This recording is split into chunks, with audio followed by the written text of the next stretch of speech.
Everybody comfortable? Yeah. Get your ass up when I'm talking. Hey, take it easy. It's showtime. It's showtime. Yeah. Feel the magic and soul of the YBs. Yeah. Welcome to the show. Take two. Alrighty, Davis show. We got a lot to get into. We definitely got to go off top. Then jumping in with our guy from the Athletic Chicago Senior Bulls writer, Darnell Mayberry, is going to join us to talk about everything Bulls, a little bit of the NBA. Maybe get some little stuff out of him about what's going on in his life. Then we got to go to Jason and go with Up for Grabs, and maybe you'll get a little bit of Lovecraft Country discussion. My name is Kenneth Davis, the host of the show, and before he becomes my co-host, his name is Rob Bukoveski.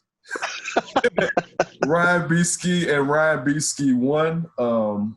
Definitely always appreciate anybody that's taking time to tune in and join us.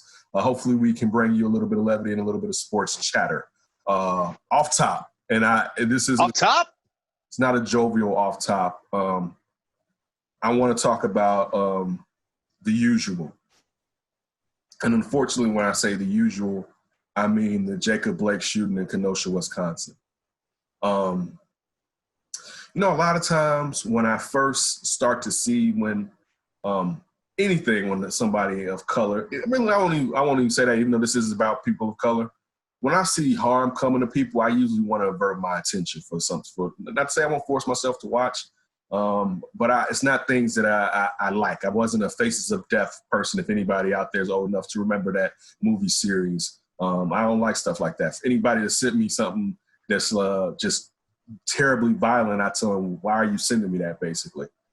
So again, when it first started bubbling about the shooting in Kenosha, Wisconsin, usually my first reaction is, I have to go see this. It's not. It may take me a day before I look, because I know how hard that is, especially being a person of color. If you haven't seen it, I'm sure most of us have. The full facts haven't come out, but I'll be honest, it's not really what's important, unless that man was pointing a pistol, and that man, being Jacob Blake, was pointing a pistol at the police officers. From what we've seen and gleaned from the video, the police had him subdued. He got away. He walked around the car. He did not run. He walked around the car. He got in the car. And while he was getting in the car, a cop, while holding on to his T-shirt, fired at least 7 to 8 rounds into his back, severing his spinal cord. They don't know if he's going to be permanently paralyzed. He is paralyzed. Part of his colon, the small intestines, had to be removed. He was shot in the stomach and in the arm. And I may be missing a place or two where, unfortunately, he took a bullet. If you didn't see his parents talking today, it was hard. Our boy D, I retweeted a tweet of his, mentioned that it was hard for him not to cry during that.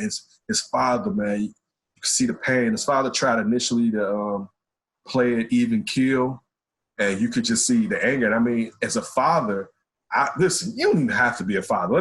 Sometimes when we have our parents, we like, as a father, as a human being, and anybody in your family or you cared about, you saw them get unloaded on. But as a father, you feel it's your job to protect your children. And man, I mean, and the weirdest part, and I hate to say it's weird, is that he's still alive. Because usually we never hear from Tamir Rice, from Trayvon Martin, Eric Gardner, Mike Brown, Breonna Taylor, Ahmaud Arbery, and with George Floyd. We never hear their story. Like, we're actually going to get to hear his side of this. It's usually final, which is, it's weird that, like, we're going to get to hear, what was going on, but it doesn't matter because there was no reason to he didn't unload a clip. He gave him half a clip almost. And when we see that when white people are being subdued, they can have a machete in their hand and the cops won't shoot them, right? And all people of color is asking for is just do what you do over there.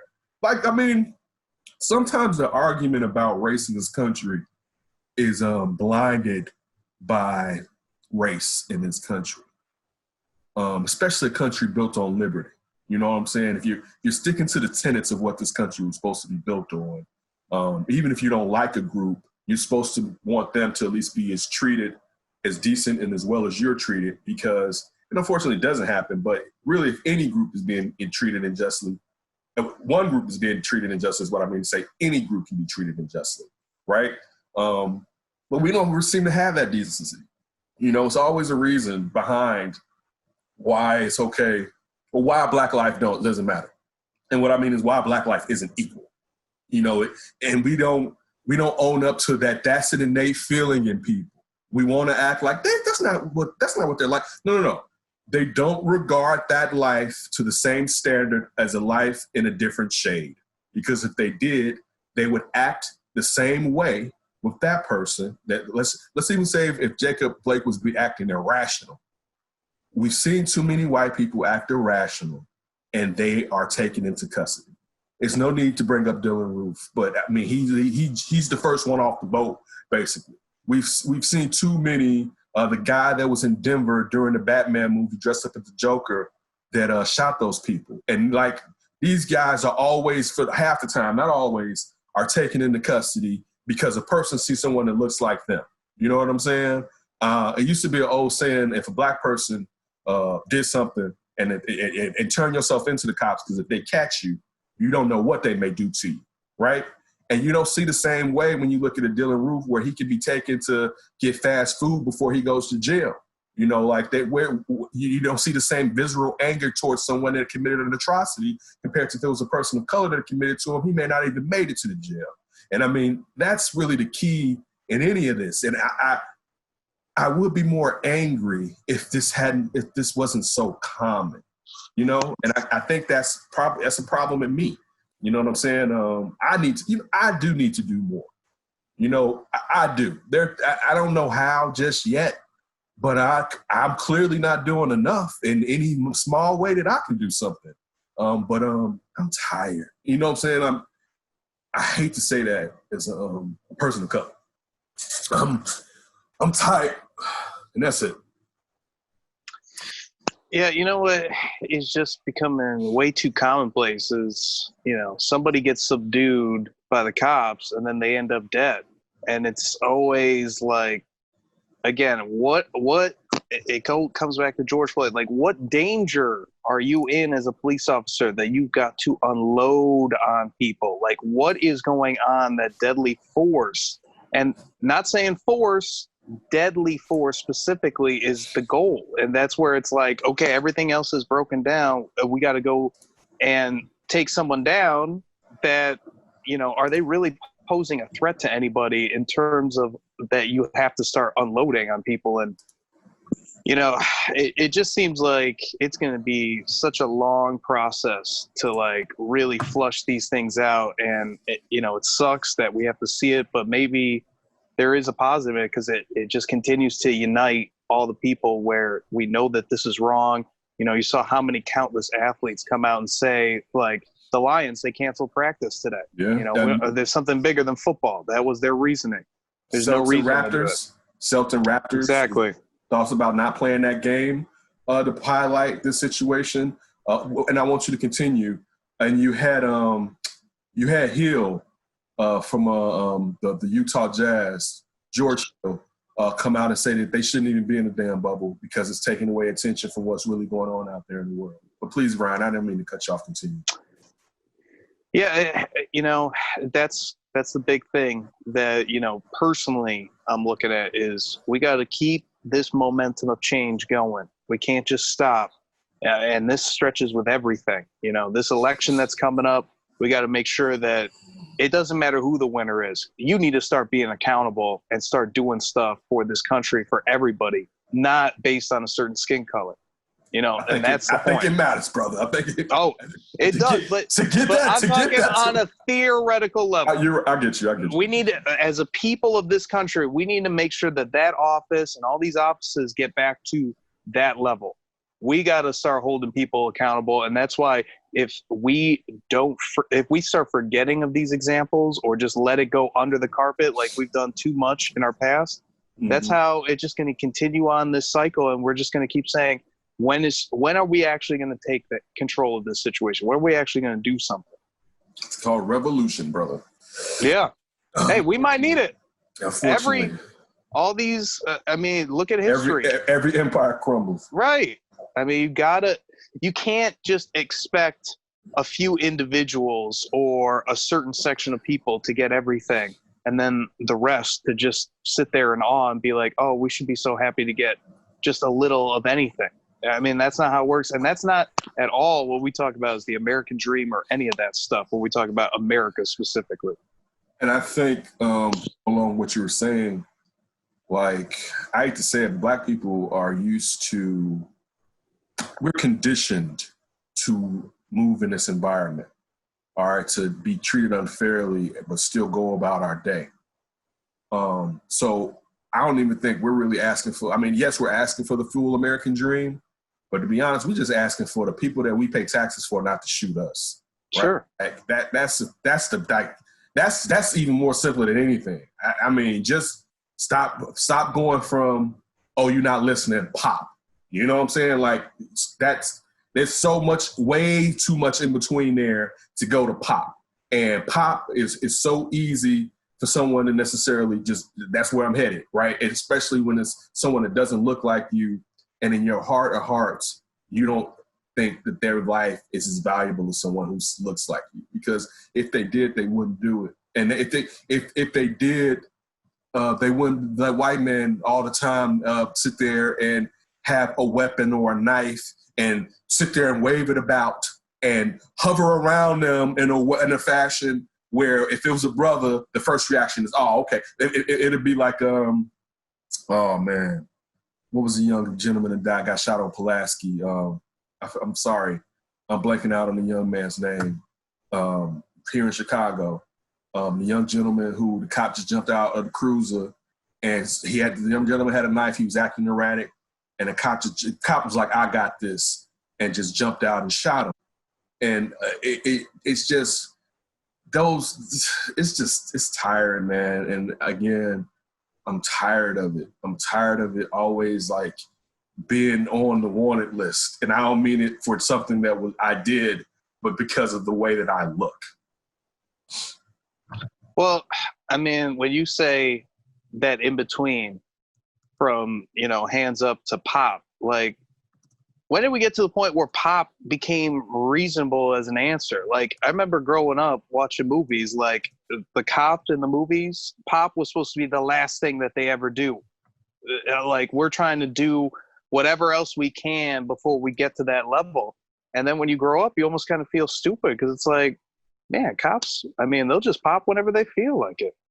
Whatever they say that their life or any kind of something is. I'm in danger. I'm in danger. Right. I'm in danger. That means I can kill. Acceptable. Yeah, dude. And that was Laquan McDonald. Unfortunately, I missed on Laquan McDonald's name. I apologize to Laquan McDonald's family. Yeah, man. Like, if you that scared, man, take it off. Yeah. What are you doing? If you're that scared, man, take it off. If your first, if now that y'all out here like hunters, we can go back to the history of the police, though. All right. Oh, yeah. So why there was a police initially and why some of those actions still reflect their inception as far as their treatment of Black people. But yeah, that's my off the top, man, is that it's tiring. And I'm sorry, I can't bring anything more to it to help people feel better. Not to say that that's my job or some type of insight into how to go about change. Because that just... and his kids, dude, 7 shots? And his father said 8. 7? And the worst part, as soon as you knew they shot him in the back, my first thought was, well, if he's alive, he's paralyzed, right? Like, sure. But you would think that automatically. Yeah, automatically. Like, 7 times? And you missed the spine everywhere. Like, it's just like, what? So, this is what I can't get. So after he didn't listen to you and got in a car, there was no chance of him still living, basically, in his cop's mind. He's getting in the car. Now let's look at the opposite. The cop is afraid, perhaps that he's going for a gun. All right, that's what the cop's going to say. That's a reasonable explanation. That's a reasonable thought, right? Mm-hmm. But just because he's going in his car, you said, I have to kill him. You didn't say, man, I gotta still get him. You didn't know, and you could die from getting shot any place. Like when we talked about Megan Stallion getting shot in the foot this past weekend. But I could say you couldn't shoot him in the shoulder. He could have ricocheted, but you could have shot him if you had to shoot him, quote unquote. You could have shot him. One, a taser should have been used, but you could have shot him and not tried to murder him. And that cop was trying to kill that man, unfortunately. And it's just, and like, when are police unions going to own up to this? Like, let's put it like this. Even if this cop isn't Chauvin in Minnesota, Officer Chauvin that killed George Floyd, even if he's not to that degree, and I'm for some reason giving this pass, it's not just in giving it to him, the training is out of sync. Like, you're not training these men to you're not training them properly to know, all right, this is how we interact with all citizens, or in particularly, this is how you interact with citizens of color. Your first recourse is not to shoot them. If they don't have a weapon, and even that, depending on the weapon, is my example of white people with knives and blades and stuff like that who they don't get shot, right? You don't have to kill them, basically. There's the training is out of whack. But again, it goes back to why they're there. But these police unions never own up to, you know what, that's a bad cop, right? It's all blind, NRA, no, you guys are wrong, you guys are picking on us. And they listen, they're too powerful, they're too grown, and it's nothing worse than a grown man whining about being picked on, especially when he's in a position of power. Yeah, and the thing that I come up with is, like, you have this person in control. You're in control of the situation. They get out, and now you're panicking. Now you're freaking out. Like you just said, go back to the training. Like, you got to be in control at all times. And if something breaks down, you don't just start shooting somebody. Mm-hmm. I mean, you got to figure it out. And then you have, I don't know, you would think countless number of techniques you could try to do. Like you said, where's the taser? Is that even being used? Is that even an option? You think, like, if you're that worried that they're getting a weapon, show me your hands. Show me your hands. We don't see any of that kind of stuff. It starts unloading the gun, and it just, I don't know. There's just no way you could be trained like this, in my mind. Like, are cops really this poorly trained out here that it's like, shit starts breaking down, start shooting? Well, that is the training for a certain person. All right, when those people, that's how another cop tells this younger cop, you see one of those people reaching for something, you shoot them, right? See one of them, you shoot them. It was a young gentleman like 13 years ago. And I remember he was at a game. He was a teenager. You could tell he was one of those. He was enjoying his day, right? Because you could just feel his energy. A cop pulls him over. I think the cop had his gun out. Maybe not. He didn't have his gun out yet. The kid's just like, yeah, okay. The cop tells him to get his ID. The kid dives into the car to get his ID, and the cop unloads on him. The kid's like, why'd you shoot me? The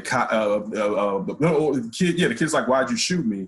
Or maybe the cop asked what he was doing. He said, I was trying to get my ID. The kid didn't have a weapon. He was going in the car to get his ID. Unfortunately, and I hate to say this, most of us were trained as kids not to dive back into that car. And I'm not blaming that kid. I'm not blaming his parents. I'm just stating the reality of how Black people or people of color are raised to know. And this is from, and I've said this on the show before, from teachers. This isn't just your parents. This is from teachers telling you in grade school, you know what, the cops can do this to you. And we used to have Officer Friendly come in there. I'm not saying it was anti-cop, but it was just as a person of color, particularly a Black person, Black male, you need to know this, all right? And that's the reality. And everyone, and it just lets you know how racism persists and is systemic, they're fine with it. They actually feel like that's good. Y'all should feel like that. And that's just the truth. Because if they didn't, it wouldn't be taking place. All right. How about to say damn show? Davis' show.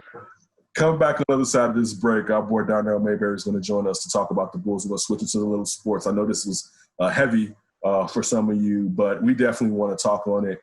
So we did. So coming back, Darnell Mayberry from the Athletic Senior Bulls writer, so we can talk some Bulls, some Artemius Karnisovas, maybe a little draft pick talk. Davis' show. Stolen by Davis, puts it up as he goes crashing into the stands.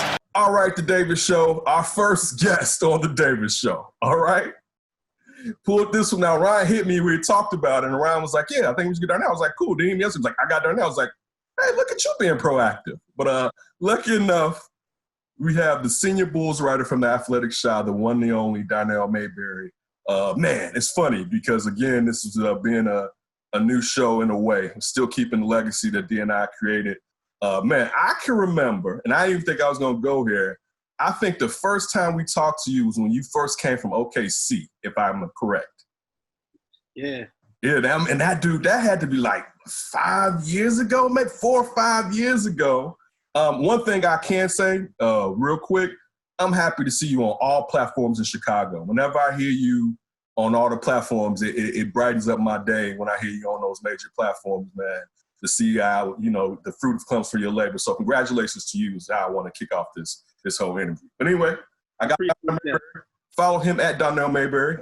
I used to actually butcher his name. All right, I'm not going to do it because I'm going to mess up. It's going to be stuck in my head. So I'm not going to say what I used to say. But look, real quick, one thing Ryan said before you joined us was the fact that Giannis just won Defensive Player of the Year. And my first reaction was, are they going to jip him out of the MVP? So, one, do you think he should have got Defensive Player? Is there another player that you think deserved it more than Giannis? And do you still believe he's going to win the MVP? He's going to pull a Jordan Olajuwon type situation when it comes to getting a Defensive Player and an MVP. I don't necessarily remember if they got it in the same year. Yeah, I think he will win it. I think he's deserving of Defensive Player of the Year, and I also think he will win MVP. One of our writers out on the West Coast was doing something. He was collecting some information from various writers and voters, and I no longer vote. I'm against it on principle. But why? Well, you can't do that. Why do you no longer vote on principle? Just there's a lot that's attached to voting. And you're basically determining whether or not players get incentives in their contracts. And I just feel like as a reporter, as a journalist, we're supposed to be neutral observers and unbiased and that sort of thing. We shouldn't be determining whether guys get multi-million-dollar bonuses in their contracts if they're eligible for certain incentives. So I just disagree with that. Do you believe that some, like, kind of, you used to hear this about Rice, who used to play for the Red Sox, and other players being held out of the Hall of Fame because they maybe had acrimony with the reporters. Is that another part of why you don't like it? Because some reporters may misuse that power to stop perhaps a player from getting something because they don't have a good relationship with that player? I mean, there's no easy answer. Let me say that. I don't have the answer for how to best vote for these postseason awards. But if you just look at the voting, you can see where the biases reveal themselves. Where guys in local markets are going to vote for the guy that they have to work with every day. And I will never be a pawn in my coverage. I will never, allow my vote to go to someone because I'm around them every day. That's just not me. It's not what kind of person I am. It's not what kind of reporter I am. And I think there's a lot of that goes on in journalism and in the media. So, I just won't be a part of it. So look, coming here to Chicago, we now know we have Arturas Karnisovas and Mark Easley running our organization. I want to talk about them, and then a little bit later, I definitely want to get into some of the coaching candidates. You wrote a terrific article the other day for The Athletic about the coaching candidates. I always enjoy reading your articles because I'm learning something. So I want you to further educate me. When it comes to Arturas Karnisovas, and these are just some of the questions that go on in my head, I look at Denver. And there's a lot of things with Denver that I like. I definitely like how they drafted, and it seems like they're good with player development, right? But one thing that sticks out to me, and correct me if I'm wrong, I don't know if I view them as having a cultural narrative in a way. Like, I guess we could say winning is a culture, but when we're talking about like Miami, it's like they waned in years. When where it wasn't that dogmatic mentality, but it's kind of gotten back to where Miami basketball is, and you can say the same about someone like the San Antonio Spurs. So when I'm looking at Arturas coming over here, my first thought is that Masai Ujiri was there before, and that wasn't like a terrible Denver team. They had the players from the Melo trade. Basically, it's Denver. We gonna run you. It's Mile High, like Alex English was out here playing. Do you believe, and it's not a knock on him, but he came from an organization that he can he has the ability to be able to change cultures is the question that I'm asking you. Because when you're coming into the Bulls, they've been losing forever. And all their players, outside of if they just came from college, have been basically used to losing.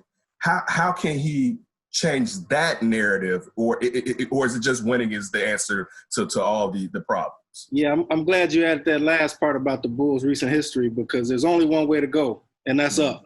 And that's not to say that the job's going to be easy for Arturas, but he's going to come in and automatically have a certain level of credibility because of where he's been. He was with the Houston Rockets before the Denver Nuggets. He was with the league office before the Houston Rockets. So he's got credibility from where he's been and what he's done in this league, here stateside and abroad, working with Basketball Without Borders, trying to extend the game globally, and all the work that he's done with those initiatives. So I think he's gonna come in and command instant credibility from the jump. And then also, I think, just from my dealings with him so far, the man is incredibly professional. You can see why he's well respected. You can see why so many around the league hold him in such high esteem. He just goes about his business in a very professional way, and I think that's going to trickle down from the front office on down to the coaching staff whenever he gets the new coaching staff in here, and into the players. Now, listen, you just mentioned as far as the limited amount of time that you had with him. On top of that, we've been in COVID formation, so it's not like you can really be around the team and the facilities like you have been in the past. But what, if any, are some of the differences that you've noticed from the old regime to this regime, and what, if any, is refreshing from the old regime to this regime as far as Gar Forman and John Paxson, and now with Arturas Karnisovas and Mark Easley? Well, the one thing that I think is going to be the most important is they want to make it a players' first franchise. They want to really be in tune to what the players are feeling, what they're saying behind closed doors, how they're truly feeling, not just what they say to us in the media, but what they really feel. And they want to be in tune to that. They want to make decisions not solely based on that, but with that in mind for sure.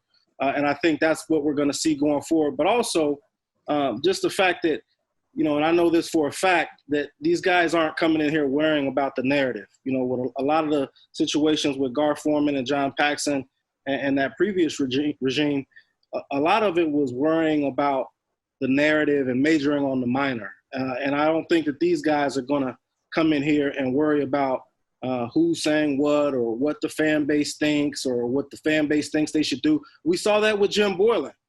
Everyone said, okay, Arturas Karnisovas has been here for four months now. Why is Jim Boylen still on the job? I wrote that. Why is Jim Boylen still head coach of the Bulls? And then on the last day of the delayed end of the regular season, he makes seemingly a no-brainer move and fires Jim Boylen when the calendar said this is when these things normally happen. So there's a rhyme and a reason already with what we've seen from this new regime, and I think we're going to see that more going forward. Look, when you talk about the players being honest and them not maybe being forthcoming with you as far as the media, what were some of the things that were percolating that some of us fans don't even know about as problems that the players had with the old regime? I don't know if it was so much with management as it was with the coaching staff, starting with Jim Boylen. I mean, I think they could all see that top to bottom things weren't being run well. But these guys all went out and give them credit. They might not have always played well, but they generally played hard. And they went out there and played with pride and tried to do their jobs as professionals, even if the results didn't always back it up. And I think that was sort of their mindset, but they knew top down it wasn't run in the best way, and a lot of things could have been better. But I think their issues were more just the day-to-day operation on the court, not in the front office. Look, speaking of Jim Boylen, I want to get back to Arturas, but speaking of Jim Boylen, for us not on the inside or around him daily, what was one of the more mind-blowing, I want to say interactions with you, but mind-blowing statements or things that you saw Jim Boylen do that just was it was just numbing to I can't believe this cat just did this right here. I mean, how much time we got? We got time, brother. We got time, man. How much time do you have is the question, I guess. It was a lot, man. I mean, you got to think about the wholesale substitutions. His first year, I think it was his third game as head coach, where he just subbed out all 5 players against the Celtics and they end up losing by 56 points at home. That's hard to do. And so that was one of them. And not only did he did it once, but he also did it twice. He did it in the start of the second half too. So he did that, pulling Zach LaVine against Miami early in this past season. That was just uncalled for, singling out your best player, your best scorer. And then the 35 assist comment, saying he wanted to average 35 assists. And I was the one who called him on that in a post game because he had said it after two games. And after that second game, I'm like, wait a minute now, Jim. I got to. You want to average 35 assists? Not like occasionally get 35 assists. Average 35 assists. So I'm just like, okay, there's a lot, but I think those 3 will probably be in my top 3. And look, just to throw a bouquet, as a person, how did you feel about him as a person? Just because we ain't got just down the dude all the damn time. He's a human being too. How was he as an individual? He did some things that were beneficial to me. Mm-hmm. He opened his door for me a few times. I had a Q&A, a 2-part Q&A with him his first season, shortly after he took over. I think that was in January or February of 2019. And so I was grateful for him for that. Everyone, it ended up being, a national punchline, but the punch clock, that was a detail that I uncovered in my reporting. He was gracious enough to share that with me on a different occasion for a story that I wrote at the start of this season in October of 2019. So, he opened his doors, rolled out the red carpet to me a couple of times, and I'm forever appreciative of that. And when you talk to him, it was always sort of like talking to an old friend. He knew how to turn on the charm and butter you up. So he was one of those. But little grease on you. Yeah. But we had our run-ins, we had our moments, and most of the time you do on a job like this. But the bottom line, man, is he just wasn't what they needed on the court, and that was the most important thing. Look, do you think, because now what we heard before was that the teams wanted to talk to him. The Bulls basically held on to him because they thought it was a chance that Fred Hoiberg was going to be released. What do you think his options are? Of course, it's the NBA. You can always get assistant coaching options. But as far as being a head coach, I know this is a silly question. We can basically say that's over, correct? Yeah, I think he's done being a head coach. The experience that he had in Utah, at the University of Utah, and then also here with the Bulls as a head coach, I just think his track record now, you got to know some people in some high places to get another opportunity after failing miserably like he did in Utah and here with the Bulls. So I think he will be an assistant coach again, but I don't think he's ever going to get another NBA head job. Maybe a college head coaching job again, but I don't see it happening at the NBA level. Now, real quick, back to Arturas and Mark. One thing, I think you kind of answered it because you said that they don't really care about what the narrative is. And that work. One thing, being a fan of Jerry Reinsdorf's teams, they love to control the narrative, as you've mentioned a second ago. Like they can't just have it be where, no, it's on us. With these two cats, one thing I thought about you too. I want to ask you this. Now, you already have talent on this team, but one of the things that's good about these two individuals are when it comes to especially Arturas Karnisovas is drafting. Now, should the Bulls go into a situation where it's like, you know what, this is a total clean slate. When I mean clean slate, I mean like, yeah, we've been losing, but we can't put that on these two individuals and now say you have to win now. Should they be given or will they be given the ability to, if it takes 3 years before they can get into the playoff, that's okay? Or is the button ready to go because the Bulls have been so bad for so long right now? I would say somewhere in the middle. I see this team as being a playoff team maybe in the next 2 years. If it takes 3, I think that says that's kind of telling in and of itself. But they've got talent, and that's why this job is an appealing job. The cupboard is not bare. You got Zach LaVine and Larry Marketing. You got Kobe White and Wendell Carter Jr. You even got Otto Porter Jr., even though he's been limited. He's one of the elite shooters in this league, and he can give you a little defense too. So, and he's got experience. So they've got some talent on this team that they can work around. And now having a top 5 pick in this year's draft, you're going to bring in your hand-picked head coach You're going to have cap space next summer, not this offseason, but the next offseason. So they've got a canvas from which to work. And I think if it takes them 3 years, then that tells me that they're going to be headed for a massive teardown before trying to build this thing up. And I don't anticipate that. I do know that they like some pieces on this team. They're going to try to work with what they have and start with what they were given and not just tear it all down first. David Show, lucky enough to have Darnell Mayberry on with me right now, Bulls senior writer for the Athletic Chicago. Look, you have a terrific article about the coaching candidates that are out there right now. And I'd be remiss if not to mention Adrian Griffin, to lead off with him. We all know the accusation that was made by his ex-wife. I don't need to go into detail about that. But one of the things that I was thinking to you in your article was this. If the Bulls do their due diligence and it's basically they can't find any truth to that, would you, if you were in that position, hire him, or would you be fearful of the fact that, you know what, you never know and there could be some blowback and you're sitting there holding the bag because someone could say, well, you did kind of hear those accusations before you hired him?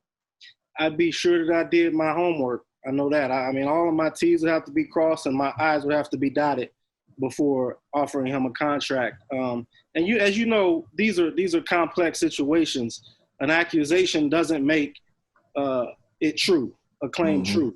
And as we know, there are always three sides to the story. Right. So, we've heard her side. We've heard him come out and deny it. And whoever wants to hire Adrian Griffin at some point, whether that's this summer or next offseason or whenever there's a next opportunity to become a head coach, they're going to have to make sure that they do their homework. If it was me, I would just do my due diligence and have to feel very comfortable about the decision I'm making, because if you're wrong or if there's something that you missed in the process, you're going to bring your franchise into a bad light, and that's going to be a bad look. So I don't think the Bulls can afford that. The NBA can't afford that. And it's just a difficult situation. But, these guys, the NBA and these teams, they do their homework for the most part and try to make these decisions with care and handle them with sensitivity. So if the Bulls still do have them on the radar, I do believe that they'll do their homework. One thing that a source told you was that they didn't understand why he basically was leading the pack in coaching candidates and coaching vacancies as far as being a top candidate. Listen, checking the temperature, was that just that person, or are there more people around the league that say that they don't understand why Adrian Griffin is kind of, you could say, the hottest name as far as assistant coach getting their first head coaching job? Yeah, it was surprising because, that's one of the few negative critiques that I've heard on Adrian Griffin. Most people have said he's long been deserving of this opportunity. A lot of people have talked about his character and how he's been a model citizen, not just a model NBA representative, but a model citizen throughout his time in the league, even as a player. So, it was a little surprising, but I do know that there are some people who feel like maybe Adrian Griffin is a hot candidate, but they don't see the why behind that.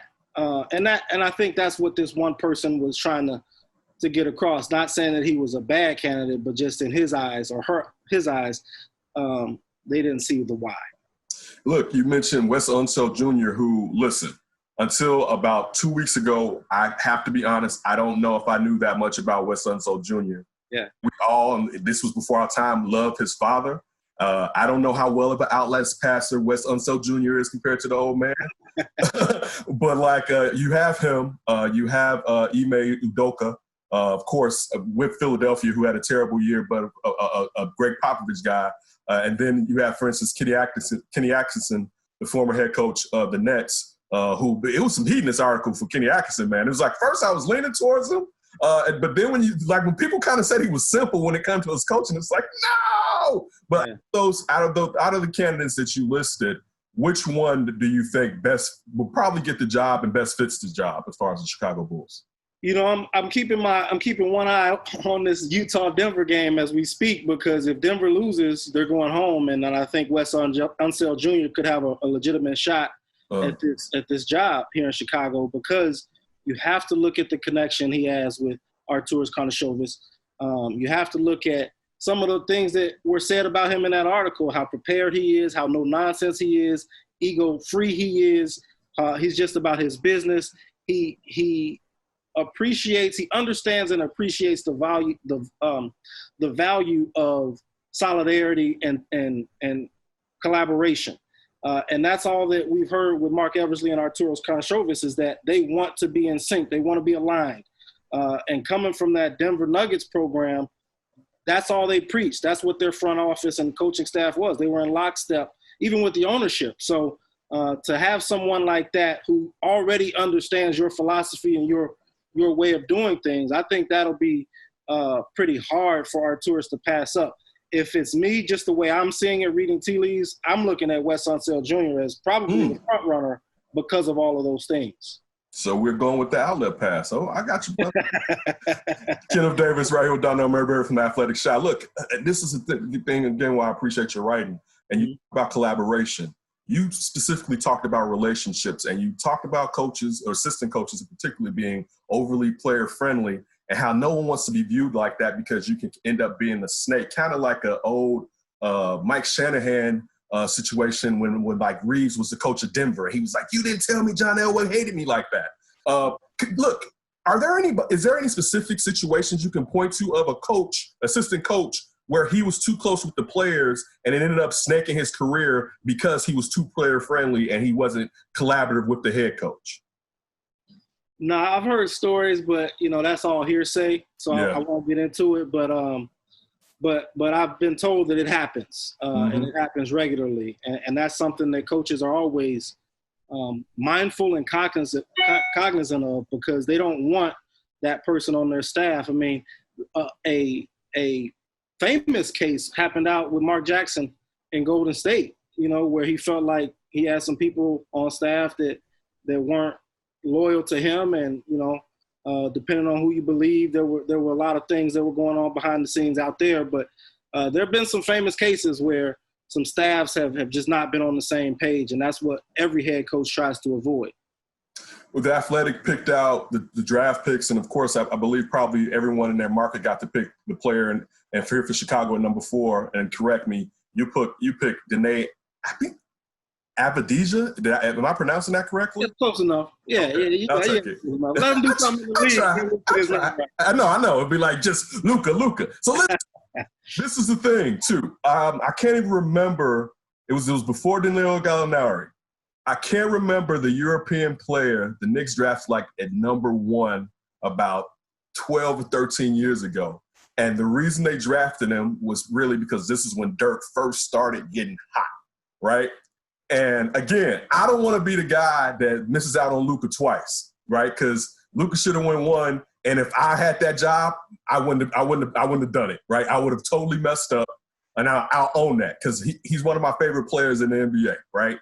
For the last 2 seasons. So tell me about Deni. Correct me, please, and everyone that is watching us about this type of player. And is this Luka influence, I guess is what I'm trying to get to, because you don't want to be the guy that misses out on the next one. No, I don't think there's any listen, Danny and Luka don't belong in the same breath. All right. You know that as a Luka. I know that. There's not too many guys, even in the NBA now, who belong in his category. So that's how cold he is. But no, this is a guy who's 6'9", combo forward. He has some versatility. Not a great shooter right now, but an incredible passer. He's got great court vision, can see the floor. And I think he, with the premium on wings right now, Arturos has come out and said that they're not going to draft for need. At 4, he feels like you got to take the best talent available. And this guy, I just saw something today where he's played the most minutes of anyone in the draft. First round picks, perhaps, maybe not, 3-4 year college guys, but of the likely first round picks, he's played more minutes than anyone overseas. So it's just like, this guy's got experience. He's got savvy and maturity on the court in terms of seeing the game that everyone is looking for right now. And if he can work on his defense and he can work on his shooting, then you've got a prospect. Now, the question is whether or not this guy is a top 5 caliber player. Now, we all know that you're drafted on potential, and if he's got that potential, I can definitely see him going to the Bulls at 4. But it just all depends on how much they feel like he can grow and improve over the course of the next 4 or 5 years. 2 more questions. One national. Does Pop leave the Spurs and either go to the Nets or Sixers, in your opinion? Man, no, Pop's not leaving. Now that I done said that, he goes, you can play this back and make it look great. But I just don't see Pop leaving. You mentioned my Thunder history. When they got rid of Scott Brooks after the 2015 season, I want to say, I actually thought that Sam Presti was going to make a run at Greg Popovich, and I thought Pop might want to listen to that because you would have still had Kevin Durant and Russell Westbrook. Now, he also had Sam Presti. Sean Marks. From the San Antonio Spurs. You got Sean Marks from the San Antonio Spurs organization. So, never say never, but I just don't see him leaving that San Antonio organization because he's so embedded there and because, look, this guy might have ownership stake someday in that franchise if he doesn't already. So I just feel like he's incredibly embedded there. And at this stage in his life, I can't see him leaving. And then how have you been moving in this COVID environment, bro? Since I haven't talked to you, what have been your ups and your downs? All right, listen, are you prepared? Because you do have a kid or you have children. 6-year-old daughter, yep. Yeah, so how are you preparing for remote learning? Because I'm like – learning started Friday. Oh. Yeah, so today was the second day or third day of remote learning. And, it's a struggle, but, the schools are trying to do what they can. And, I just applaud all of the teachers and the administrators who have tried their best to try to figure out a difficult situation. But the kids are going to be okay, man. Just on a personal note, it's like, as a parent, it's not the school's job to raise our children. Correct. We as parents have to raise our children, and I understand everyone's situation is different. I'm blessed to be able to work from home generally. Not everyone has that reality. Right. There's a lot of people who have different needs. So, I'm not ignorant to that fact. But at the same time, we have to put the health and safety of our children first. And if we're not, then what are we doing as parents? Listen, as you say, it's on us. And I take that, like, one thing I'm very serious about is raising my kids. Because, as you should be. But it's like, no, that's job number one. Like, and people get mad at me. I'm like, my first job is to protect my kids. I don't care if you like me. That's my first job. You can be mad at me, but if I think something isn't just right, because if something bad happens, it's going to be on me. That's kind of how my father raised me. I could give you a letter and be like, could you put this in the mailbox for me? And you may have not put it in there. My father would have been like, you should have put it in the mailbox. Like, kind of how I was raised. But the thing is, this is the thing. So now I'm trying to figure out with my 3-turn 4-year-old, because usually I'm the person that does her remote learning. And like you said, you got a 6-year-old, man. So you almost, and you probably in a way where you could sit her at times there by herself. Man, dude, I'm trying to figure out, especially now when they're going to go to probably 3 hours. I asked the old lady, I said, wait, how many hours? Because it was 1, right? And I'm like, okay, I got you or whatever. And they go to 3 hours. I'm like, how am I going to put in work? As you said, lucky enough to work from home. But now I'm trying to do it. Definitely I'm going to make it work. And I'm actually happy. I wish I could have went on vacation, took the family on vacation this year. Now, some people have. I just haven't been willing to risk it. So those are the things that I don't like. That's nothing. It's minuscule. Those are the things I don't like. But I kind of, in a way, like my family being together. Mm. It's like, it's one thing that we said, it's like, man, good thing we like each other. You know what I'm saying? Like, oof. But that's it, man. I had to go on my COVID rant. Definitely, Darnell, thank you for being the first guest on the Davis Show. I look forward to talking to you down the line, brother. Please stay safe. Keep your family safe, man, and good luck. All right. Thank you for having me, man. Appreciate it. No doubt. Catch is made by Davis for a touchdown. Davis, the show. It's time for our executive producer, Ryan Beesky, Booker-Besky, Bearded One, to do his segment, which is known It's Up for Grabs. Let me throw a quick up for grabs for you, because I don't want to set up too much time setting up, because it was a horrible weekend for Cubs fans. But Chicago baseball, live and strong, 18-10 Cubs, 17-12 White Sox. Are we ready for the Red Line series at the end of October? Listen, Where are we at with Chicago baseball in the playoffs. Listen, maybe Bears game. Maybe Bears games may be the only game. Even though I've been around some Blackhawks game exits, and I was like, "Ooh, these guys are drunk." But man, a red line rivalry would have people fighting on the red line, and I'm not talking about people that look like me. Like people would be so liquored up and ready to go. Not yet. He just real quick. Are they just riding the red line during COVID? Oh yeah, they're not allowed in the stadium. They're just fighting on riding the red line. Because listen, I'll tell you this: if both those teams made it to the World Series, people are going to stand outside. Like people. Oh yeah. Yeah, people. Listen, the Lori Lightfoot is going to have to cut off Sheffield, Waveland. You know, Shields, the 35th Street. They will have to cut all of that off because people will just stand outside listening to what's taking place inside of there if both of these teams, let alone if one of them was in there, they couldn't get into the stadium. So, dude. But listen, coming into the Cubs White Sox crosstown series, I think Sox fans was like, man, can we get one? Like it'll be – and to sit there that first Friday night, man, it was like, whoa, right? Whoa. It was nice. It was sweet. That bombardment that took place, watching Keiko come out there and our new leader right now when it comes to the pitching staff, set the tone. You sat there and listen, you guys should have took it to Ronaldo Lopez, man. That was your chance, and Gio Gonzalez, right? Like that was your chance right there. And to think that Dylan Cease was supposed to go, I believe, initially in game 2. A good thing that he went up against you and had the game that he had, because if we would have had Ronaldo Lopez and Gio, you guys probably would have kicked that butt in that last game that you Darvish pitched basically a gym. It's good to see that. And I know some Sox team players have been like, well, it wasn't a measuring stick. Yes, it was a measuring stick. You hadn't played a quality team like the Cubs, let alone a team with the veteran leadership and the experience like the Cubs, who also was one of the hottest teams in baseball about a week and a half ago, right? And pitching really well. Exactly. Seeing your beautiful lineup against some good starting pitching. Yeah, so it was nice. It was nice to see.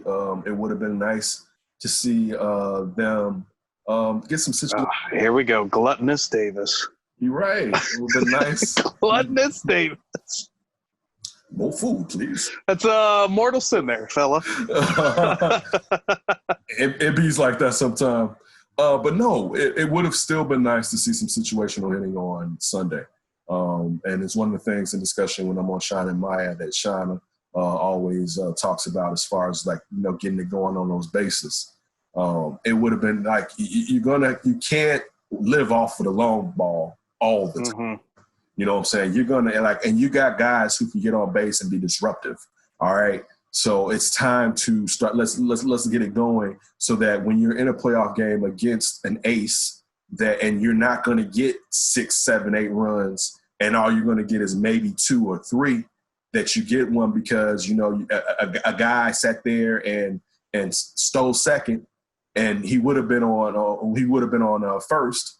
And then when the next guy comes up, that guy now that he's on second in scoring position is able to score. What's one of the speedsters that I'm referring to as far as Tim Anderson, Yohan Moncada, or Lewis Robert. Also, Yomer Sanchez has returned to the organization. Our former Gold Glove second baseman got a minor league deal, so he will be back up. Yomer time is back. He's been probably waiting to come back. Yeah.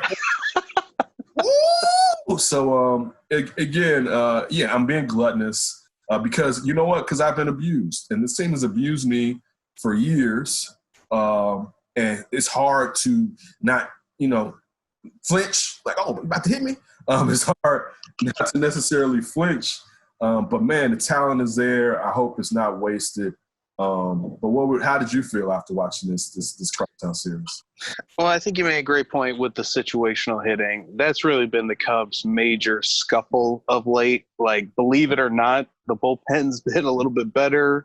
Even our guy Craig, he's been pitching not great, obviously, but maybe he has some value, which we'll take at this point, which was completely valueless.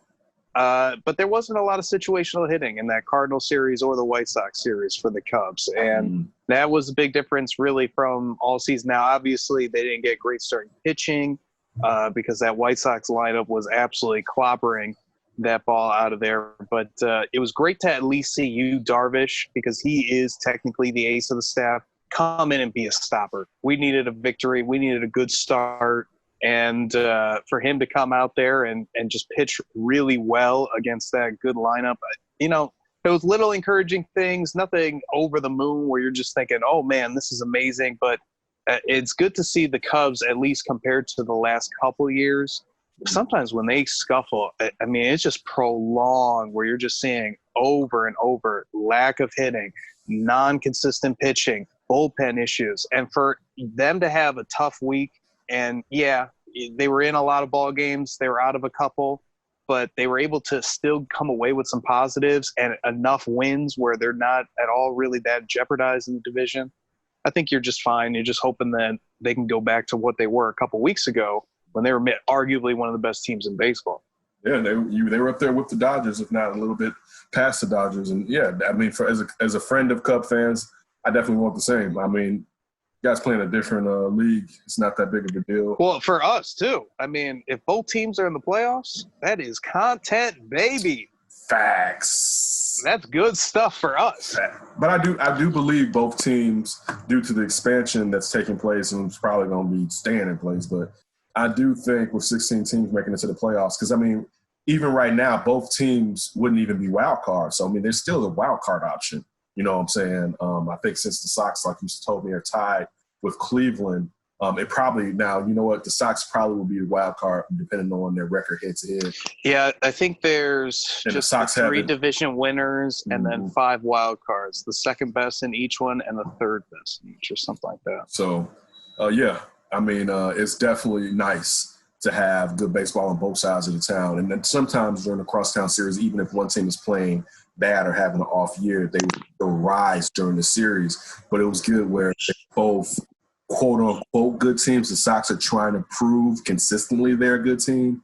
The Cubs still have all those players who've been through it, and what seems to be one of a really good new manager in the MLB and David Ross. So, yeah, I enjoy it. I look forward to what they play again at the very end of the year. I believe something like that. They can maybe like the last. I think it's either the last or second to last series of the year. So it'll be interesting if that series can change playoff implications for one team, if not both teams, and one team either knocks the other team out or changes their seeding.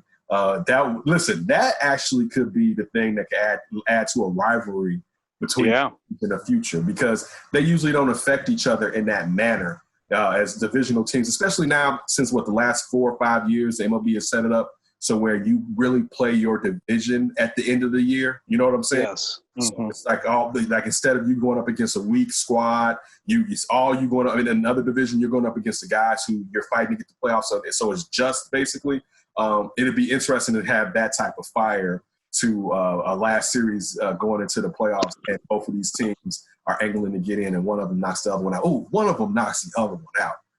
Oof. How about how both these teams had a 90% chance to make the playoffs, basically, or better, this late in August? When was the last time that happened in Chicago? I can't even think of that. Yeah, because I think even when the White Sox were last good, the Cubs were stink up. The Cubs weren't good. I mean, maybe 07 or something, or 08? I'll say maybe I don't remember. Because I think that's when the Cubs were getting bounced out of the first round with Lou Piniella. With Lou Piniella. Yeah, it had to be. And the Sox had to won the play-in game. The year the Sox won the play-in game when what's the name? The left-handed pitcher that used to pitch for the Sox. The blackout game. I can't even remember. It'll come to me later. We thought he was going to be super sweet. Had the incident with his brother, or something when a friend fell off like a part of the apartment or something. What was? Man, I cannot think of this at all. Let me see. By the way, how about Jose Quintana coming back, activated today? Do you think Quintana can at all enhance the Cubs? Because I'm debating what his impact could potentially be. Well, he's going to be in the bullpen right now, correct?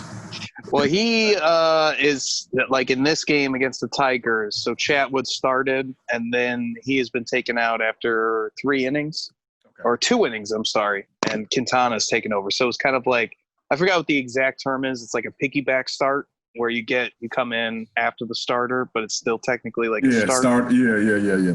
It's John Danks. Oh, I know, right? John Danks. Country boy Danks. Yeah, I bet he wish he got all that bread he thought he was going to end up getting. He did get his bread. But yeah, I'm enjoying it as far as I'm enjoying it right now. As being a Sox fan, we're playing some scrub teams for the next week and a half, I believe. It's time to gobble them up. Time to get fat. Time to get even more consistent, and it's time to start putting your will on people. So I'm definitely enjoying it. So what's next? Well, you just said it. Consistency. That'll lead us to our next question. And we're going to talk about the Bears, and I want to focus on the defense specifically. And they upgraded, which at least we feel they upgraded in getting Robert Quinn over Leonard Floyd. Certainly going to help in the pass rush. Yeah, maybe not in the passing game, which Floyd – that was one of his assets that Ryan Pace throwing at him. And supposedly Robert Quinn sucks against the run. We'll see how much that really matters, though. I don't know if I'm buying that. Right. But Akeem Hicks is back, supposedly playing like a monster. And, this defense has to get good and consistent all over again. How do you feel about where they're at? Obviously we won't get to see them until week 1 of the regular season with no preseason games. But do you feel that I think we would agree they're in the top half of the league. Are they closer to the top of the league? Whoa. ESPN Fantasy had them ranked at number 8. Well, that's what I'm saying. Let's say we think that they're definitely in the top half. Are they closer to the top, or are they closer to the bottom half of the top half? I think they're around 8.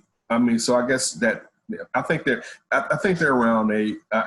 With defenses, a lot of the things is can they get the amount of turnovers that they got, and we knew the Bears weren't going to have the turnovers that they had 2 seasons ago coming into last year. But the question is, can you get closer to getting those turnovers? And one, Robert Quinn definitely helps because you're talking about pressuring the quarterback. But the only thing with that is I would definitely be like they're better if Eddie Goldman hadn't opted out. And I'm not dissing him opting out. I'm just pointing out the importance of having a top 5 nose tackle. You know what I'm saying? And like when it comes to pushing the pocket and stopping the run, like I'm worried about the run in the interior. And it's not like you can just pick up really good nose tackles just from anywhere. So I'm definitely worried about that. But I do like to pick up a Quinn.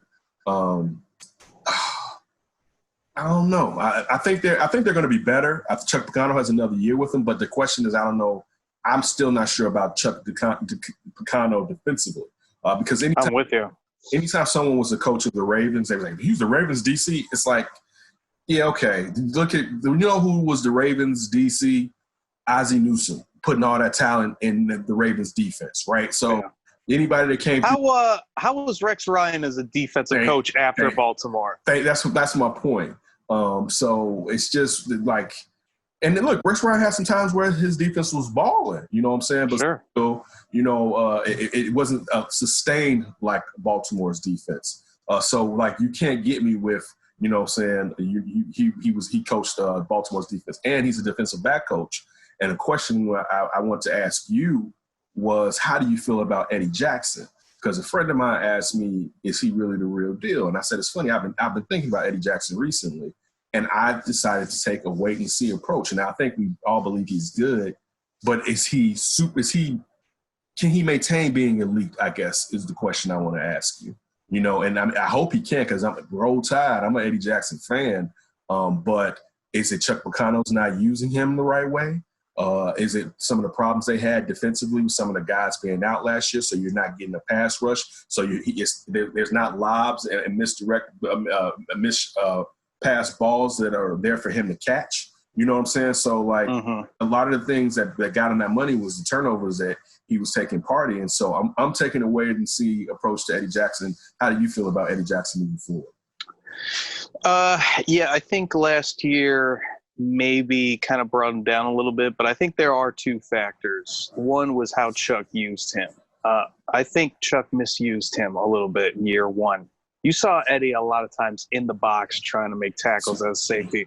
That ain't Eddie's strength. Eddie is not the greatest of tacklers, and I think he could develop and play a solid in the box safety, but his specialty is playing that center field, and that's where they had Clinton Dix, Clinton Dix a lot of times last year, and now I think you switch that over to Eddie Jackson. That should increase his play, and certainly I think another element too is Eddie Jackson wasn't fooling anybody last year. I mean, in 2018. It still took him a little bit of time. I feel like around that LA Rams game, which I think was in November of 2018, where he made a couple really nice plays on the football, and Chris Collinsworth's like, this is the best safety no one's even heard about in the NFL. And he kind of came on the scene there. So teams have certainly been game planning him a lot more, and I think attacking other parts of the Bears' defense around him. And definitely when you don't have that pass rush that the Bears had in 2018 versus 2019, that's going to make the opportunities for those pickoff passes a little bit less. But I don't necessarily disagree with you, because definitely with Eddie, he's got to show me a little bit more. And, I don't think I definitely think he's a very solid safety. But is he that Ed Reed safety? I'm not sure about that. That's the question. Yeah, I think he's beyond solid. Let me you can definitely have him out there for the next, 5 years, whatever that contract is, and you're not really worried about anything with Eddie being back there. Yeah. But is he going to be that Earl Thomas, that Ed Reed? I don't know. That's the question. That's the question that I have. Right. So I wanted to put that to you as we discuss defensive football for the Chicago. But they're going to need it, because definitely with some of these players in the division, there's a lot of good tight ends. There's a lot of good young slot receivers in this division. You need that over-the-top safety to really slow teams down, and Eddie's going to be very important to this defensive rejuvenation if they come back. Especially when your defensive coordinator is supposed to specialize in defensive back. Yeah, that usually helps. Chucky's got more pressure than Eddie Jackson, I'll tell you that. Okay. I like that. I mean – I'm interested if the defense doesn't play up to standard, would Nagy pull a move, and would they get rid of him and look for someone else, or would they stay status quo? Because I'm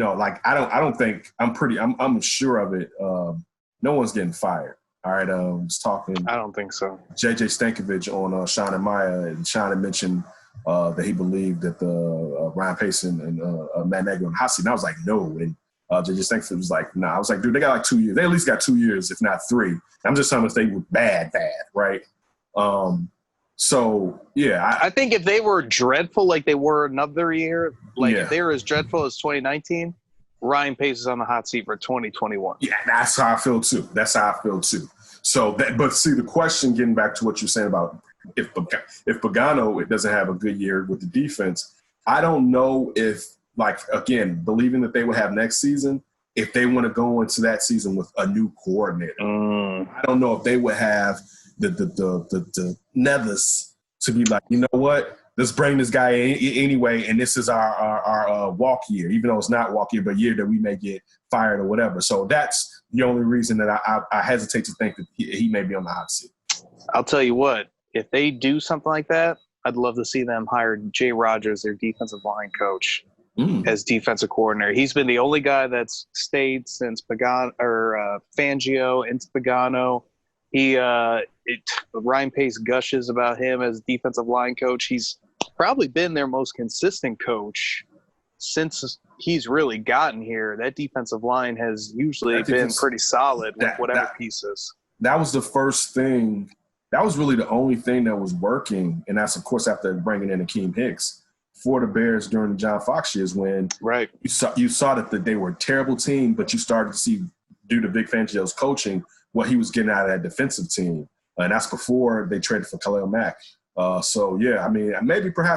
go from defensive line coach all the way to defensive coordinator, this could be a Lovie Smith type of situation. Hey, that's elite. But if he's the man, he's the man. I don't know about that one, Ryan, even though you wouldn't have to change the verbiage up. Or you have to worry about someone learning the verbiage as far as a new coordinator coming in. But you know what? Vic Fangio may be back on the streets after this season. Ooh. Come on home, Vic. I mean, it doesn't look like that. I mean, if Drew Lock is No, I love it. I'd love for Vic to come on home. Come on. Shouldn't Hey, have Vic. left. Thanks a lot, Cody Parkey, for missing that damn field goal. John would have definitely hired somebody else because the Bears would have kept playing. Exactly. All right, what else we got? Well, speaking of going home, we've got a pretty intense series between the Clippers and the Mavericks. And unfortunately, one of these teams are going to go home. And I'm curious from you, because I guess the obvious answer, if you're the LA Lakers, you would want to play the Mavericks instead of the Clippers. But I'm just curious how you feel. If you're the Lakers, do you match up better with the Clippers and you'd rather see them? Would you rather see the Mavericks? Who scares you the most if you're the LA Lakers between the Clippers and the Mavericks? The Clippers.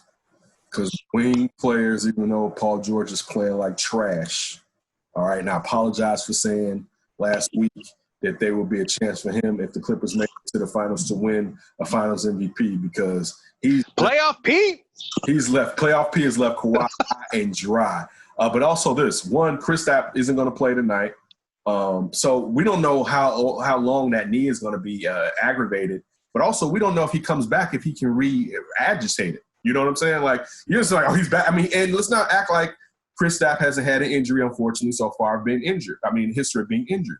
But I mean, I think the Lakers, the problem that they don't have, one, is Avery Bradley, you know what I'm saying, for Luka. But to be honest with you, nobody's stopping Luka anyway.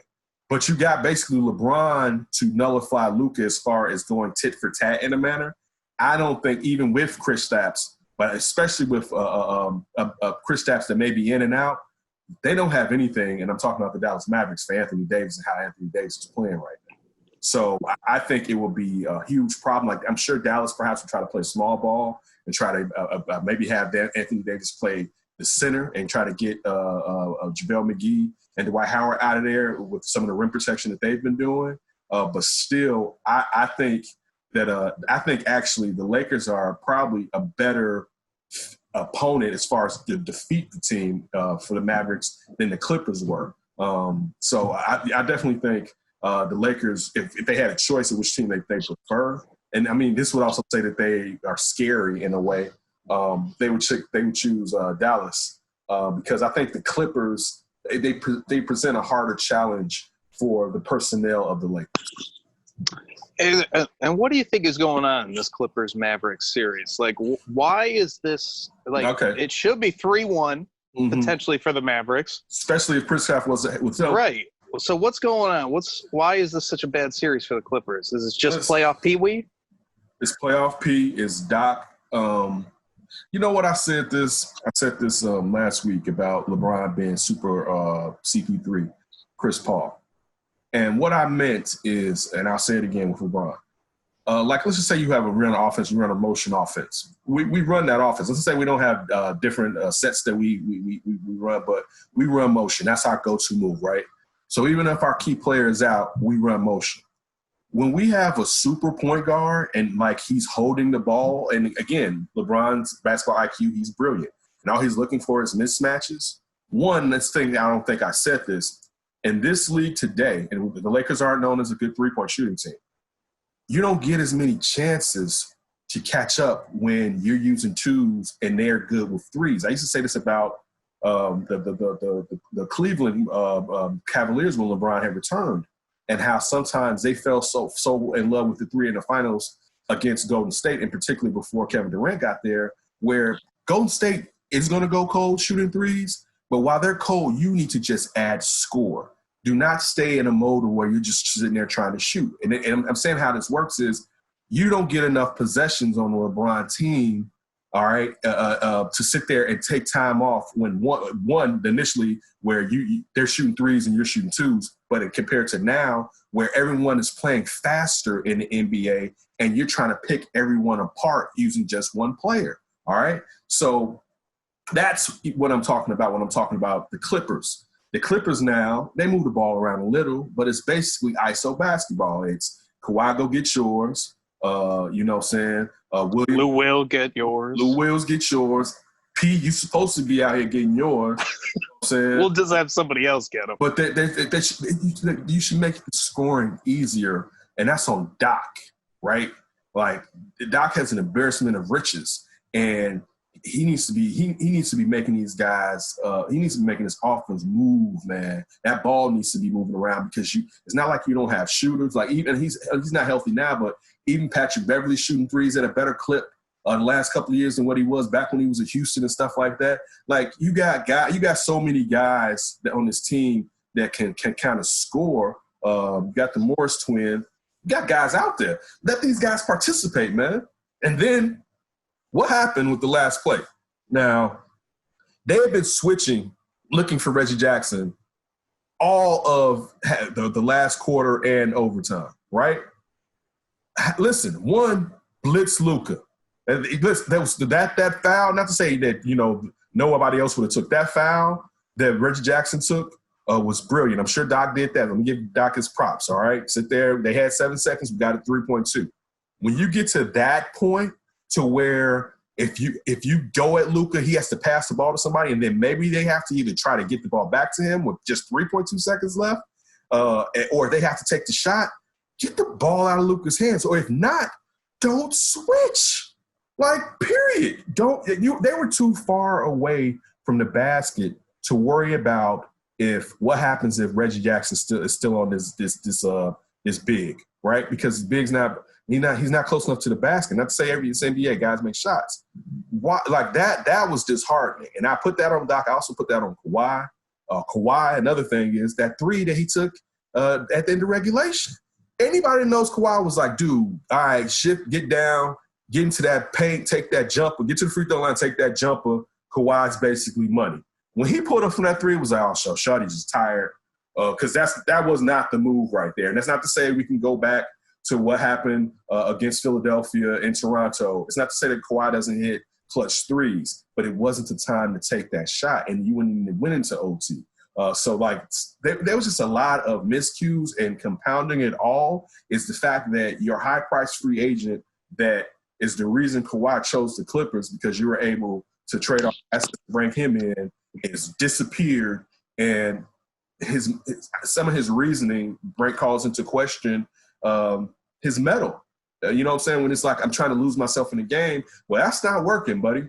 And if anything, if you're going to suck, and again, one thing I don't think we say this is enough. Luka Doncic is strong as all right? Like, guys are bouncing, legit perimeter defenders are bouncing off of him, right? People who talk about how non-athletic he is, yeah, that's one thing. People don't talk about how strong in the upper body this young man is, all right? But playoff P, he needs to just agitate Luka. Yeah, Luka's still going to get his, but you need to make it as hard as possible. Be like, you know what, that's my role. I'm going to take it to this young man. I'm going to try my best to slow him down in some capacity, because right now, offense, I'm not helping you. And it should be like that anyway. He's just adding on offense. But right now, with your offense sucking and you even unwilling to really just even try to shoot yourself out of the slump, you have to use all that defensive, all that length that you have and try to put it on Luka. So, I mean, my disappointment in Paul George has been someone that at times has been a real big Paul George fan. It's disheartening. You know what I'm saying? Like, it's just like, come on, PG. I understand if you had two bad games. That was your third bad game. Tonight, you need to make sure you are prominent. Your coach gave you the green light, said you need to take 20 more shots. You need to go at it. Hopefully, Doc has them him in particularly in the right mindset. Where's this Clippers defense at?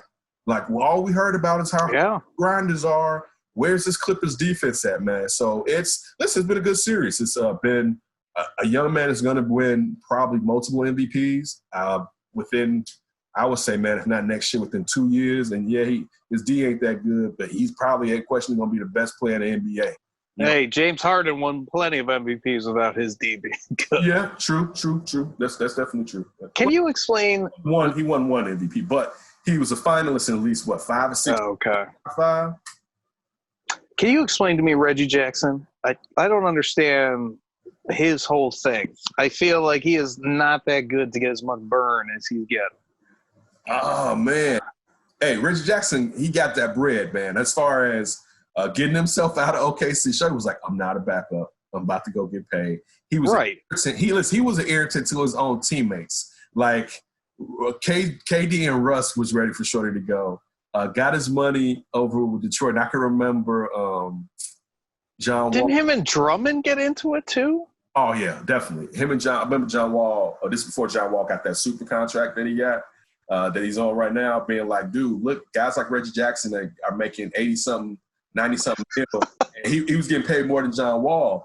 Listen, it's just what – listen, people thought – you got to also remember how people felt about Sam Presti and the talent that they had. Like, man, Sam is producing stuff, right? So this was like, man, they got another guy, and people thought that you could take this backup point guard. And of course, Russ had some of those injuries back in the day, so he got more tick at times. You can take this backup point guard, you can put him on your team, and he was going to be prominent and go. But like you said, he got into it with Drummond.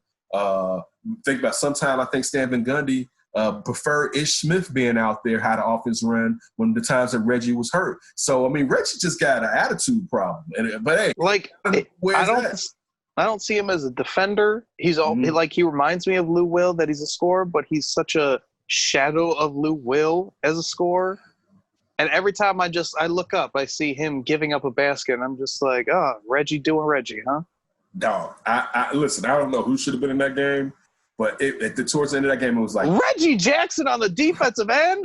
No, listen, that's the point. This wasn't a situation where you had to worry about going back on offense. This was the end of the game. All your defenders need to be out. All right. That's all you need right there, right? All your defenders need to be out, and you needed to have the length. And they went, and they had already exposed you. They thought Reggie Jackson was favorable on Luka. So why, in any situation, would you give them that opportunity again? And it's like his parents were there yelling at Doc, like, "Give our son some burn." And Doc, he needs to participate. I brought the orange slices. And like his assistant coach, like, yeah, he hasn't had that many minutes. Exactly. It's league bylaw. Looking back, get in there. Oh. All right, Reggie, get in there. Don't switch. Don't switch. Damn it, Reggie. Well, yeah, that's all I got on the Reggie Jackson. That's all I got for Up for Grabs. Well, listen, we definitely appreciate you spending a little bit of time with us. Shout out to Darnell Mayberry for being the first guest on this new iteration on this path that me and Ryan are taking. Ryan, always keep up the good work, and we will be back with the Flippin' Friends. We may have to work on that. We'll be back with the Flippin' Friends, even though we may switch the times back to how it used to be.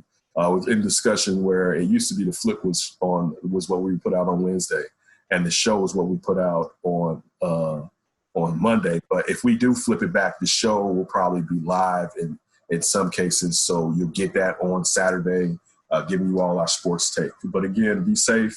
I definitely want to say again, I'm sorry for Jacob Blake, and prayers go out to him and his family. And just, we need to do better. And by we, y'all need to do better. Thanks.